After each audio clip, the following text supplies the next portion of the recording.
Hello, in this video I'm going to be giving you a brief overview of the SNEED-JET Titan T6 handheld printer. So we're just going to go over the basics and how it works, go through some of the menus just so that you know where they are, and then in other videos from here we'll go into more specifics on how to operate those menus and what to do. So the first thing I want to go over is with your handheld printer. You'll see we have a trigger here, so you're going to squeeze this trigger every time you print. And one of the most important things to remember is that each printer comes with this encoder attached to the side. In order to print, this encoder needs to be in motion. So squeezing the trigger alone is not enough. We're going to squeeze and roll the printer. Now right now I don't have a cartridge in, but I'm going to show you how that works. So the first thing you want to do, every time, especially if you're using a solvent-based ink cartridge, you want to clean your cartridge. So here I have a piece of HDP high-density foam and a lint-free cartridge cloth. We provide one of these with every cartridge that you purchase. However, we also sell them individually, so if you need more, feel free to contact our sales reps and they'll get you set up. So I've got a JS10 ink cartridge here, and before I go ahead and clean it, I just want to show you here, these are the voltage and pulse width settings. Each cartridge you purchase will have these on it. So you want to go ahead and make sure that the voltage and pulse width in your printer matches those settings. So I have a voltage of 8.7 here, a pulse width of 1.8. So I'm going to go ahead and take my printer and we'll press the settings button here, and then we'll go to system settings. In system settings, you'll see voltage and pulse width. Now, you see these are not the correct settings, so we're going to go ahead and change those.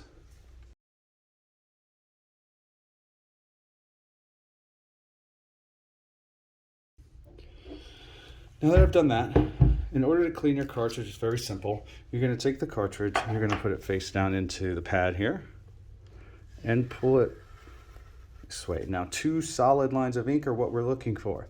This means that our cartridge is free of obstruction and it's going to print well. If these lines here are dotted lines, then more cleaning is necessary. In order to insert the cartridge, we're going to take it, and at a slight angle, 45 degrees or so, you'll push it all the way forward, then down, and take your thumb and pull this clip up. If this latch is giving you a lot of resistance, then your cartridge is not all the way forward and you will or most likely damage something. So make sure that you're not having to put too much pressure on this latch. So now that we've got that in, we can go ahead, and I'm just going to give you a brief overview of the menus first before we show the printing.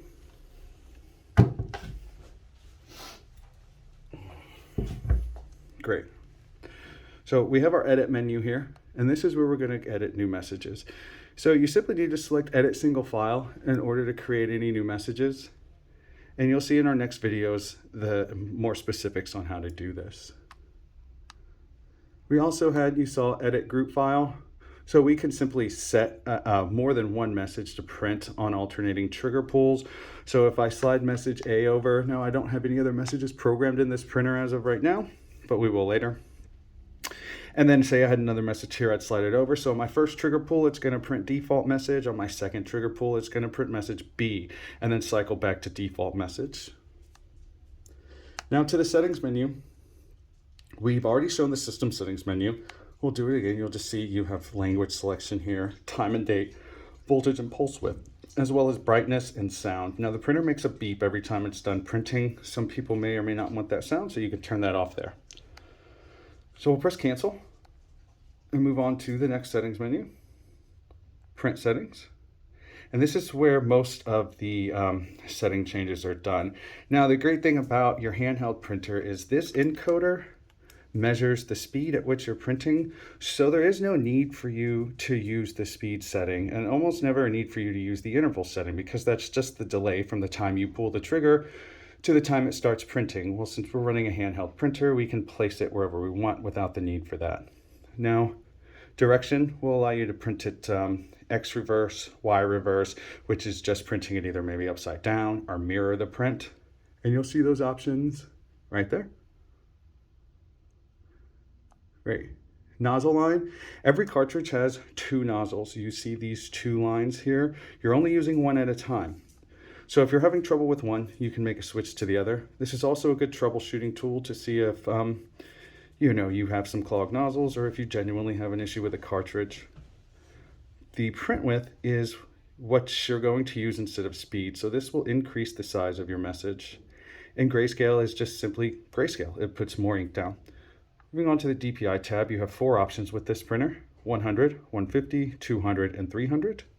We're going to set it to 300 for sake of this video.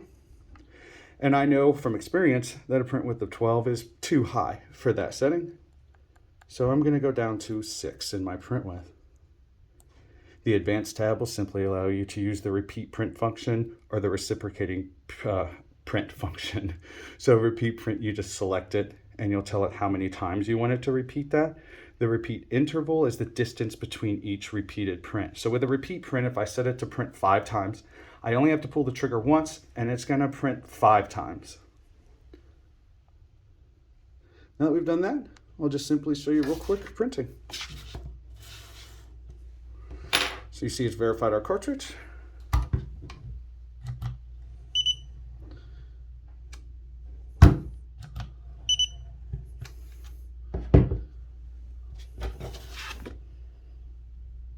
And you can see from there we have a nice, crisp, high resolution print.